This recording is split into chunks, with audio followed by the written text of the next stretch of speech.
آگے سورۃ المائدہ کی آیت نمبر 35 ہے، یا ایھا آمنوا اتقوا اللہ، ایمان والو اللہ سے ڈرتے رہو، وابتغوا الیہ الوسیلہ، اور اس کی بارگاہ میں وسیلہ تلاش کرو۔ چونکہ وسیلے کا لفظ اردو میں بھی ہم استعمال کرتے ہیں تو اس کے اندر غلط فہمی پیدا کی جاتی ہے۔ ہاں جی وسیلہ تلاش کرو، چھت پہ چڑھنا ہو تو سیڑھی لگانی پڑتی ہے، یہ کرنا ہو تو یہ کرنا پڑتا ہے۔ سوال یہ چھت پہ چڑھنا ہی نہ ہو تو پھر سیڑھی لگانے کی ضرورت کیا پیش آئی؟ یہ وسیلہ عربی زبان کا لفظ ہے اور قرآن کریم کے اندر ہے، تو قرآن کریم کے بات کو قرآن کریم کی روشنی میں ہی سمجھے۔ الوسیلہ علی وزن الفعیلہ، وسیلہ فعیلہ کے وزن پر ایک لفظ ہے، اس کا مطلب کیا ہے؟ القربہ، عبادت کو کہتے ہیں۔ اللہ امام قرطبی کہتے ہیں القربہ، الوسیلہ الفعیلہ ما یتوسل به الی اللہ ویتقرب به الی اللہ۔ علامہ کیا کہتے ہیں صاحب روح المعانی کہتے ہیں ما یتوسل به ویتقرب الی اللہ عز وجل، وسیلہ کسے کہتے ہیں؟ جس کے ذریعے اللہ کا قرب تلاش کیا جائے۔ اللہ کا قرب کیسے تلاش کیا جائے؟ من فعل الطاعات و ترک المنکرات، نیک کام کیے جائیں، اچھے کام کیے جائیں، برے کاموں سے بندہ رک جائے، یہ وسیلہ ہے۔ تو اللہ کی جناب میں وسیلہ کیا ہے؟ ہر وہ چیز وسیلہ ہے جو اللہ کا قرب پیدا کرتی ہے۔ اللہ کا قرب کیا چیز پیدا کرتی ہے؟ نیک عمل پیدا کرتا ہے، برے عمل سے رکنا پیدا کرتا ہے۔ یہ ہے سیدھا سادہ مطلب ہے کہ اپنی عبادات کے ذریعے، گناہوں سے رکنے کے ذریعے، نیکی بجا لانے کے ذریعے اللہ کا قرب تم تلاش کرو۔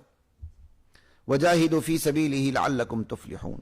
اور اختصار کے ساتھ خیر بنی اسرائیل میں اگر موقع ملا سورہ بنی اسرائیل میں سورہ اسراء میں تو ہم وسیلے پر مفصل گفتگو کرنے کی کوشش کریں گے، کوئی وعدہ نہیں، ارادہ ہے۔ تو اتنی بات سمجھ لیں، ذات کا وسیلہ نہیں ہوتا، اعمال کا وسیلہ ہوتا ہے۔ درود شریف بہت بڑا وسیلہ ہے۔ آپ اللہ کی بارگاہ میں دعا کرتے ہیں، سب سے پہلے آپ اللہ کی حمد و ثنا بیان کرتے ہیں، یہ وسیلہ ہے۔ اس کے بعد آپ درود شریف پڑھتے ہیں، یہ وسیلہ ہے۔ پھر آپ اپنی دعا کرتے ہیں، دعا کے بعد آپ پھر درود شریف پڑھتے ہیں، یہ وسیلہ ہے۔ پھر اللہ کے نام پر آپ دعا کو ختم کرتے ہیں، یہ وسیلہ ہے۔ یا حی یا قیوم برحمتک نستغیث، اے حی قیوم ذات تیری رحمت کے وسیلے سے ہم تجھ سے مدد چاہتے ہیں، یہ رحمت کا وسیلہ پیش کرے ہیں۔ یا رحیم، اے رحیم رحم کرنے والے تیرے رحم کا وسیلہ، یا کریم تیرے کرم کا وسیلہ۔ وَلِلَّهِ الْأَسْمَاءُ الْحُسْنَى فَادْعُوهُ بِهَا، اچھے نام اللہ کو جچتے ہیں، ذاتی نام، صفاتی نام، اللہ کو اس کے ناموں کا وسیلہ دے کے پکارو۔ سب سے بہترین وسیلہ اللہ کی بارگاہ میں خود اللہ کے صفاتی ذاتی نام ہے۔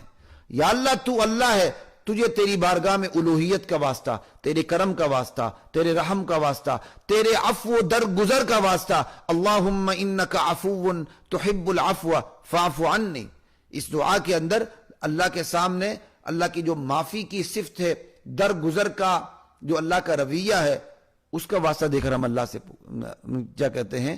دعا مانگ رہے ہیں۔ جہاں تک ذات کا وسیلہ ہے، ذات کا وسیلہ بہرحال کہیں بھی ثابت نہیں ہے، لیکن جہاں ہم ذات کا لفظ استعمال کرتے ہیں تو علماء ذات سے بھی دراصل عمل کا وسیلہ ہی مراد لیتے ہیں۔ جیسے کہتے ہیں جی نبی علیہ السلام کا وسیلہ، تو کیا مطلب ہے؟ اس کو درست کرنے کا طریقہ یہ، نبی علیہ السلام کا وسیلہ کیا مطلب؟ یا اللہ ہم تیری بارگاہ میں نبی علیہ السلام سے جو ہمیں محبت ہے، اس محبت کو پیش کرتے ہیں۔ تو جو نبی علیہ السلام سے محبت ہے، یہ خود ایک نیک عمل ہے، یہ بہت بڑا وسیلہ ہے، اور اس وسیلے سے دعا مانگنی چاہیے۔ لیکن بہتر یہ کہ الفاظ اتنے مجمل نہ ہوں، بلکہ ذرا کھول کے کہیں، یا اللہ تعالیٰ ہمیں تیرے نبی کریم صلی اللہ علیہ وسلم سے محبت ہے، یا اللہ تعالیٰ تیری بارگاہ میں اس محبت کا واسطہ، اس طرح کہا کریں۔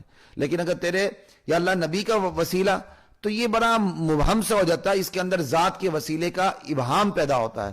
تو علماء اس کو دور کرنے کے لیے کہتے ہیں یہ ہم نے ان شارٹ کہا ہوا ہے نبی کا وسیلہ، دراصل نبی کے وسیلے سے مراد یہ ہوتی ہے نبی سے محبت کا وسیلہ۔ خیر میں نے جو آپ کو بات بتا دی، اللہ کی بارگاہ میں سب سے بڑا جو وسیلہ ہے وہ خود اللہ کے ناموں کا وسیلہ ہے۔ اور یہ قرآن کریم میں کوئی ایک آیت ایسی نہیں ملتی اللہ نے اپنے علاوہ کسی اور کے بارے میں کہا ہو فلاں کا وسیلہ دے کے مجھے پکارو، بلکہ اللہ تعالیٰ نے کہا مجھے میرے ناموں کا واسطہ دے کر مجھے پکارو۔ وَلِلَّهِ الْأَسْمَاءُ الْحُسْنَى فَادْعُوهُ بِهَا، اچھے نام اللہ کو جچتے ہیں، جب بھی تم اللہ کو پکارو ان ناموں کا وسیلہ دے کے اللہ کو پکارو۔ یہ اپنے علاوہ اللہ تعالیٰ نے بڑی سے بڑی ہستی کے بارے میں یہ نہیں کہا کہ فلاں ہستی کا وسیلہ میری بارگاہ میں دو، بلکہ اللہ تعالیٰ نے کہا کہ مجھے میرے ناموں کا وسیلہ دو.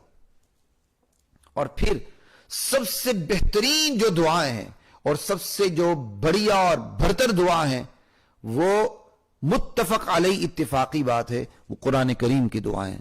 قرآن کریم کے اندر امام الانبیاء کی دعا ہیں، انبیاء کی دعائیں. آپ حیران ہوں گے، تمام کی تمام تر دعائیں براہ راست ہیں، اس میں کسی مخلوق کا کوئی وسیلہ نہیں ہے. ایک دعا بھی قرآن کریم کے اندر ایسی نہیں ہے جس کے اندر مخلوق کا وسیلہ آتا ہو. اگر وسیلے سے دعا کرنا افضل ہوتا تو نبیوں کے دعائیں وسیلے پر مبنی ہوتی. اعمال کا وسیلہ دیا جا سکتا ہے، اس کا کوئی انکار نہیں، یہ اپنی جگہ ہے. بہترین وسیلہ اللہ کی بارگاہ میں اللہ کے ناموں کا وسیلہ ہے. اس کے بعد اور بہت سے وسائل ہیں، جن میں سے اہم ترین وسیلہ نبی علیہ السلام پر درود بھیج کر دعا مانگنے کا وسیلہ. لیکن یہ کہنا اللہ تک ہماری پہنچ نہیں، وسیلے سے دعا افضل ہے، یہ قرآن کریم کی تعلیمات سے غفلت کے نتائج ہیں، غلط تشریح کے نتائج ہیں. اگر وسیلے سے دعا افضل ہوتی تو انبیاء کے دعائیں وسیلے پر مبنی ہوتی. قرآن کریم میں جتنی بھی دعائیں ہیں، تمام کی تمام تر دعائیں براہ راست ہیں، اس میں کسی مخلوق کا کوئی وسیلہ نہیں. آپ ایک دعا دیکھ لیں، زکریا علیہ السلام کو دیکھ لیں، سورہ مریم دیکھ لیں، حضرت زکریا علیہ السلام دعا کرتے ہیں، ذکر رحمت ربک عبدہ زکریا اذ نادى ربہ نداء خفیا. میرے بندے زکریا کا تذکرہ کریں جب وہ مجھے چپکے پکار رہا تھا. رب انی وہن العظم منی واشتعل الرأس شیبا. میرے پروردگار، میری ہڈیاں کمزور ہو چکی ہیں، سر میرا سفید ہو چکا ہے. ولم اکن بدعائک رب شقیا. مولا میں جب بھی میں تجھے پکارا ہے میں کبھی نامراد نہیں ہوا. آگے وہ پھر بیٹے کی دعا کرتے ہیں، براہ راست اللہ سے دعا کریں. اللہ سے دعا کرتے ہوئے وسیلہ کیا پیش کر رہے ہیں؟ اللہ کی بارگاہ میں وسیلہ پیش یہ کر رہے ہیں کہ یا اللہ تو ہی دعا قبول کرنے والا ہے، تو نے تو میری دعا کبھی رد ہی نہیں کی. یا اللہ تعالیٰ تیری اس صفت کا واسطہ. اسی طرح لا الہ الا انت سبحانک انی کنت من الظالمین. یا اللہ تیرے سوا کوئی مشکل کشا نہیں، کوئی حاجت روا نہیں. مچھلی کے پیٹ کے اندھیرے سے، سمندر کے اندھیرے سے، رات کے اندھیرے سے نجات تیرے علاوہ مجھے کوئی بھی نہیں دے سکتا. یا اللہ غلطی میری اپنی ہے، انی کنت من الظالمین. یہاں کس کا وسیلہ دیا جا رہا ہے؟ براہ راست اللہ کو پکارا جا رہا ہے، لا الہ الا انت سبحانک انی کنت من الظالمین. اسی طرح جتنی بھی دعائیں، ربنا آتنا فی الدنیا حسنہ وفی الآخرۃ حسنہ وقنا عذاب النار، دیکھ لیں دنیا آخرت کی بلائیاں مانگ رہے ہیں، براہ راست اللہ سے مانگ رہے ہیں. رب انی مسنی الضر وانت ارحم الراحمین، رب انی مغلوب فانتصر، ربنا علیک توکلنا وإلیک انبنا وإلیک المصیر. جتنی بھی دعائیں، ربنا لا تؤاخذنا ان نسینا او اخطأنا، ربنا ولا تحمل علينا اصرا كما حملته على الذين من قبلنا، ربنا ولا تحملنا ما لا طاقة لنا به. دیکھ لیں سب کے سب کسی مخلوق کا کوئی وسیلہ نہیں، براہ راست اللہ کے ساتھ مناجات ہو رہی ہے. سورہ فاتحہ جو پورے قرآن کریم کی سمری ہے، جس میں پورے قرآن کریم کا خلاصہ پیش کیا گیا ہے، اس میں بھی اللہ کی بارگاہ میں اللہ کی عبادت ہی کا وسیلہ ہے.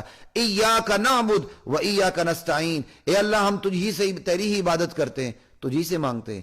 مانگتے ہوئے ایاک نعبد کا وسیلہ پیش کیا جا رہا ہے. لا الہ الا، مخلوق کا کوئی وسیلہ درمیان میں نہیں ہے. نماز میں تو ہم براہ راست اللہ سے مانگتے ہیں.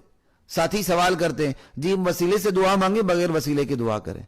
اس قسم کے سوالات کا میں ساتھیوں کو اطمینان کی خاطر جواب دیتا ہوں. نماز کے اندر آپ نے جس طرح اللہ سے دعا کی ہے، نماز کے باہر بھی اسی طرح اللہ سے دعا کریں. بس نماز تو سب سے بڑھیا چیز ہے نا. نماز کے اندر جو انداز ہے وہ سب سے برتر ہے. تو میں ساتھیوں کو اعتراض دور کرنے کے لیے کہتا ہوں، کیونکہ ہر قسم کے لوگ ہوتے ہیں، اعتراض بھی کرتے ہیں، اعتراض برائے اعتراض بھی کرتے ہیں، سمجھنے اور سمجھانے کے لیے بھی بات کرتے ہیں، کیونکہ ہر طبقے کے لوگ موجود ہوتے ہیں. تو میں جو اللہ تعالیٰ نے میرے ذہن میں بات ڈالی ہے، میں ان سے دو باتیں کرتا ہوں. قرآن کریم کی دعائیں سب سے افضل ہیں، اس میں کوئی اشکال نہیں. تو قرآن کریم کی دعاؤں میں کسی مخلوق کا کوئی وسیلہ نہیں، اللہ کے رحم و کرم کے اور اللہ کی عادات اور اللہ کے مزاج کے وسیلے ہیں. ایک بات. اور دوسری بات جو ہے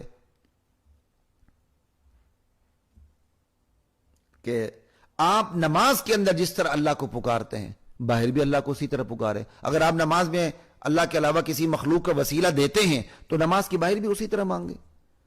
لیکن جس نے وسیلے کی کیا کہتے ہیں بہتات لگائی ہوتی ہے نماز کے باہر, وہی نماز میں جاتا ہے تو ایک وسیلہ بھی نہیں دیتا. یہ وسیلہ دینے والے ذرا غور کریں. اللہ اکبر کہتے ہیں, الحمدللہ رب العالمین سے شروع کرتے ہیں, اللہ سے مناجات کرتے ہیں, اللہ سے مانگتے ہیں, السلام علیکم ورحمت اللہ تک, یہاں تک کہ اللہ کے نبی پر وہ درود بھی بھیجتے ہیں, کسی ایک کا بھی وسیلہ درمیان میں نہیں دیتے. وہی بندہ السلام علیکم ورحمت اللہ کر کے جب باہر آتا ہے تو جب تک کسی صاحب قبر کا وسیلہ نہ دے اس کے ایمان کو چین ہی نہیں آتا. افسوس کی بات ہے کہ نہیں. پھر وسیلے کے اندر بھی مختلف قسم کے وسیلے ہیں. کوئی اس طرح کا وسیلے کا کانسیپٹ لے آتا ہے کہ وہ اس کے اندر شرک آ جاتا ہے. وہ کہتا ہے چونکہ میں نے فلاں حضرت کا وسیلہ دے دیا ہے, اب چاروں ناچار اللہ نے ماننا ہی ماننا ہے, اللہ کے بعد نہ ماننے کے علاوہ چارہ نہیں. بھائی یہ تو شرک ہے. کوئی اس طرح کا وسیلہ ہوتا ہے جو بدعت ہوتی, شرک نہیں ہوتا, کیونکہ سنت سے وہ چیز ثابت نہیں ہوتی, خلاف سنت ہوتا ہے, صحابہ سے یہ چیز ثابت نہیں ہوتی. آپ کسی قبر پہ چلے جاتے ہیں اور صاحب قبر سے کہتے ہیں کہ آپ اللہ تعالیٰ سے کہیں یہ اللہ میرا کام کر دے, اور آپ یہ عقیدہ رکھتے ہیں صاحب قبر اللہ سے کہہ دے گا, اور اللہ اگر سنانا چاہے تو صاحب قبر کو سنا دے گا, وہ صاحب قبر اللہ سے سفارش کر دے گا, اللہ مانے اللہ سے دعا کر دے گا, اللہ مانے نہ مانے اللہ کی مرضی. یہ میں نے بہت یعنی کانٹ چھانٹ کے ایک آپ کے سامنے بات رکھی ہے. یہ خلاف سنت ہے, بدعت ہے, لیکن اس کو شرک نہیں کہیں گے, کہیں گے شرک کہیں آ نہیں رہا, لیکن سنت سے یہ چیز ثابت نہیں ہے. لا الہ الا اللہ. تو ان چیزوں کا خیال کریں. اللہ کو اس کی صفات کا واسطہ دیں, ساری باتیں چھوڑیں, قرآن کریم کی دعائیں یاد کر لیں, بس کریں. وسیلہ ہے نہیں, سائڈ پہ ہو جائیں. نماز میں جس طرح اللہ کو پکارتے ہیں اسی طرح اللہ کو پکاریں, بس.